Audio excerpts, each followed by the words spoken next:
Hello बच्चों, let's see this question. The question says the radius of Na plus is 95 picometer and that of Cl minus In is 181 picometer. Hence the coordination number of Na plus का जो coordination number है वो अपने को बताना है, ठीक है। तो यहाँ पर अगर अपन बात करें सबसे पहले अगर अपन बात करें तो यहाँ पर की कॉन्सेप्ट की बात करेंगे, ठीक है। तो यहाँ पर की कॉन्सेप्ट जो है वो क्या हो जाएगा, की कॉन्सेप्ट जो है वो हो जाएगा यहाँ पर रेडियस रेशियो, ठीक है। रेडियस रेशियो जो है यहाँ पर की कॉन्सेप्ट हो जाएगा, ठीक है।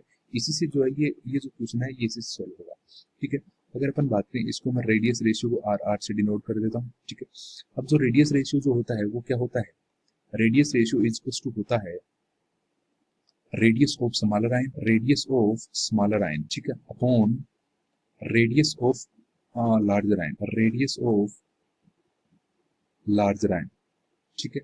या फिर अगर अपन कहें रेडियस ऑफ स्मॉलर आयन को जो अपन स्मॉल आर से डिनोट करते हैं और जो लार्जर आयन है उसको जो अपन उसकी जो रेडियस है उसको अपन कैपिटल आर से डिनोट करते हैं, ठीक है। और या फिर अपन कहें इसको जो है आर पॉजिटिव से भी डिनोट कर सकते हैं केटायन के लिए भी, ठीक है, क्योंकि स्मॉलर आयन कौन सा होता है, केटायन होता है, और जो लार्जर आयन होता है वो कौन सा होता है, एनायन होता है। इस तरह से भी अपन डिनोट कर सकते हैं, ठीक है।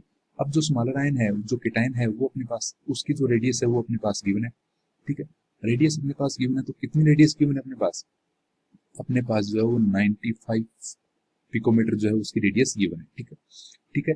और जो रेडियस ऑफ लार्जर आयन उसकी कितनी गिवन है, मतलब Cl माइनस की, तो उसकी कितनी गिवन है, 181 गिवन है। 181 गिवन है, ये क्या आ रहा है अपने पास, रेडियस रेशियो आ रहा है, रेडियस रेशियो आ रहा है, तो ये कितना हो जाएगा यहाँ पर 95/181 हो जाएगा, ठीक है। तो ये हो जाएगा, तो इसको अगर अपन सोल्व करते हैं तो इसकी जो वैल्यू आती है वो 0.524 आती है। कितनी आती है, 0.524 आती है, ठीक है।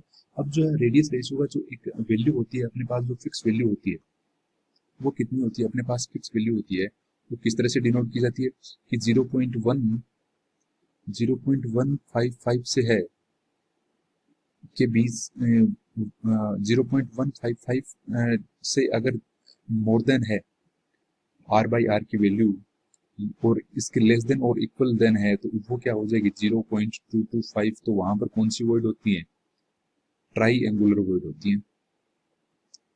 कौन सी होती है, ट्राई एंगुलर वॉइड होती है, ठीक है, ट्राई एंगुलर वॉइड होती है।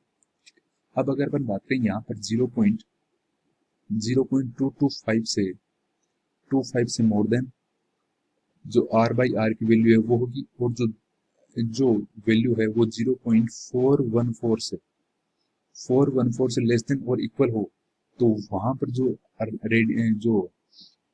वॉइड होती है वो होती है टेट्राहेड्रल वॉइड, टीडी वॉइड जिसको बोलते हैं अपन, ठीक है। उसके बाद अगर अपन बात करें 0.414 से मोर देन हो किसकी वैल्यू, r/r की, और लेस देन और इक्वल देन हो कितने से, 0.732, तो वहां पर जो वॉइड होती है वो कौन सी वॉइड होती है, ऑक्टा वॉइड होती है। कौन सी होती है, ऑक्टा वॉइड होती है, ठीक है। और अगर इससे नीचे अगर अपन बात करें 0.732 से मोर देन हो किसकी, r/r की वैल्यू, और या इक्वल या फिर मोर देन हो, लेस देन हो, वो वहां पर क्या हो जाएगी 1। तो वहां पर जो वॉइड होती है वो होती है क्यूबिकल वॉइड। कौन सी वॉइड होती है, क्यूबिकल वॉइड होती है। अब जो वैल्यू है अपने पास कितनी है, अपने पास वैल्यू कितनी आई है क्वेश्चन के अंदर, 0.524 अगर वैल्यू देखें तो वो कहां पर लाई कर रही है, r/r की वैल्यू 0.524 आई है, तो वो कहां पर लाई कर रही है, ऑक्टाहेड्रल वॉइड के अंदर लाई कर रही है, क्योंकि इसी के अंदर तो लाई करेगी 0.524। तो ये वॉइड कौन सी हो जाएगी, ऑक्टाहेड्रल वॉइड। और ऑक्टाहेड्रल वॉइड की जो कोऑर्डिनेशन नंबर है, ऑक्टाहेड्रल वॉइड का जो कोऑर्डिनेशन नंबर है वो कितना होता है, अपने को पता है 6 होता है। कितना होता है, 6 होता है। तो ऑप्शन के अंदर जहां पर भी 6 ऑप्शन है वो क्या हो जाएगा, जो Na+ है। और जो वॉइड के अंदर कौन रहता है, वॉइड के अंदर कौन रहता है, केटायन रहता है, केटायन रहता है, तो उसकी जो कोऑर्डिनेशन नंबर है वो कितनी हो जाएगी, 6 हो जाएगी। तो यहाँ पर कौन सा ऑप्शन करेक्ट हो जाएगा, second option will be the correct answer for this question. Hope you will understand, thank you.